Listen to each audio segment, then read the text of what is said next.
নমস্কার, সবাইকে স্বাগত জানাই একটা ফ্রেশ ভিডিওতে টুইঙ্কল শ্রী। এখানে একজন দিদি ভাই সোনালী নাগ মজুমদার বলে উনি কমেন্ট করেছেন। এটা খুব কিন্তু গুরুত্বপূর্ণ ভিডিও হতে চলেছে, কেউ মিস করবেন না। এটা সকলের জন্য কিন্তু এবার প্রয়োজনীয় হতে চলেছে, প্রত্যেকটা অঙ্গনওয়াড়ি দিদিদের জন্য এটা কিন্তু খুবই গুরুত্বপূর্ণ। দেখতে থাকুন। উনি কমেন্টে জানাচ্ছেন আমাকে, দিদি, হ্যাকাররা আমাদের ফোন হ্যাক করে আমাদের নাম বলে মায়েদের কাছ থেকে টাকা কেটে নিচ্ছে, মানে এটা মায়েদের অ্যাকাউন্ট থেকে টাকা কেটে নিচ্ছে। আমাদের ফোন নাম্বার ও এমপিন কোথা থেকে পেলো একটু জানালে ভালো হয়। মায়েরা এখন ওটিপি দিতে চাইছে না।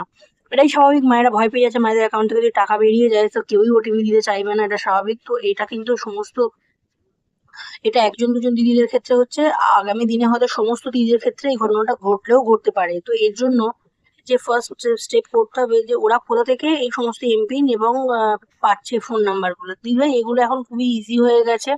হ্যাকারদের কাছে এরকম কোনো তথ্য থাকাটা খুবই স্বাভাবিক এখনকার দিনে, তাই না?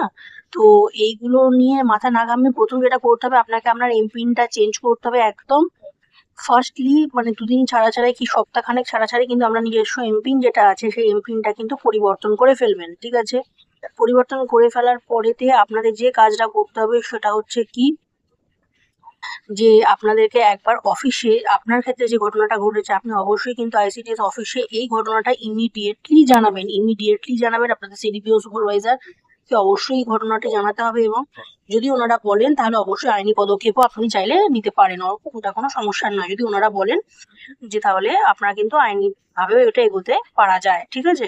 তো সমস্ত দিদিদের ক্ষেত্রে এই কথাটাই বলবো যে বেশি দিন ধরে একই এমপিন ইউজ করবেন না, এমপিন গুলো চেঞ্জ করতে থাকবেন, এবং মায়েদেরকে বলে রাখবেন, সতর্ক দিয়ে রাখবেন যে কেবলমাত্র এমপিন যদি চাই বা ধরুন আপনি কোনো মাকে এমপিন নেবেন তখনই যখন সেই মাটাকে মোবাইল নাম্বার ভেরিফাইড করাবেন বা অন্য কোনো সেন্টার থেকে নিজের কেন্দ্রে নিয়ে আসবেন, তখনই কিন্তু ওটিপির প্রয়োজনগুলো পড়বে, তাই তো?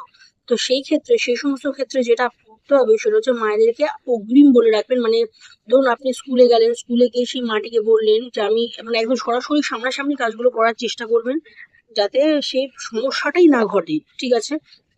এবং এটাও বলে রাখবেন যে আমার নাম করে বা অন্য কেউ যদি ফোন করে কখনোই সেই ফোনে ওটিপি যেন না শেয়ার করা হয়, যতক্ষণ না আপনাকে তারা যদি ফোন করে কনফার্মেশন না নিচ্ছে যে আপনি সেই ব্যক্তি কিনা, ততক্ষণ পর্যন্ত কিন্তু এই ওটিপি দেওয়া নেওয়ার ব্যাপারটা কিন্তু তারা স্টপ রাখবে, ঠিক আছে? মানে দেবে না, কাউকে শেয়ারটা করবে না। ওকে, এইটা করতে হবে। এবং দ্বিতীয়ত সেফটির জন্য আপনাদের এমপিনটা করতে হবে, মাঝে মাঝে সেই চেঞ্জ করতে হবে, মাঝে মাঝে পরিবর্তন করবেন।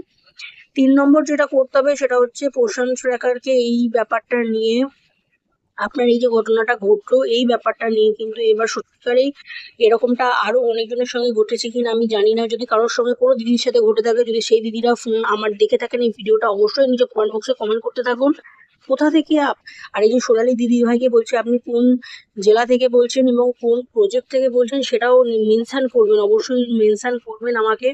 তাহলে এই প্রবলেমগুলো দূর করতে সহজ এবং সুবিধা হবে প্রশাসনের ক্ষেত্রেও, এবং পোষণ ট্র্যাকারের ক্ষেত্রেও এই সমস্যাটা সমাধান হতে সুবিধা হবে, ঠিক আছে? তো সকলকেই জানাচ্ছি যে একটু নিজেরা সাবধানতার সাথে বজায় রাখবেন, এবং মায়েদের সামনাসামনি বসে এই ওটিপি লেনদেনের ব্যাপারটা একটু করবার চেষ্টা করবেন, এবং যদি সম্ভব হয় মায়েদেরকে বলবেন যে যদি আমরা সামনাসামনি না করতে পারি, যদি কোনো অন্য নাম্বার থেকে ফোন আসে তাহলে অন্য নাম্বার থেকে যেখান থেকে ফোন যাবে সেখান থেকে যেন ফোন দিলে সঙ্গে সঙ্গে ওটিপিটা মায়েরা না দিয়ে দেয়, আপনাদেরকে ফোন করে, আপনাদের নাম্বার নিশ্চয়ই মায়েদের কাছে থাকবে, তো সেই মায়েরা যেন আপনাদেরকে ফোন করে কনফার্ম হয় যে আপনি সেই ব্যক্তি, আপনি চাইছেন কিনা, কনফার্ম হওয়ার পরেই যেন ওটিপিগুলো শেয়ার হয়, ঠিক আছে? আপাতত এখানে ভিডিওটা শেষ করছি। সকলে ভালো থাকবেন, সুস্থ থাকবেন। নমস্কার।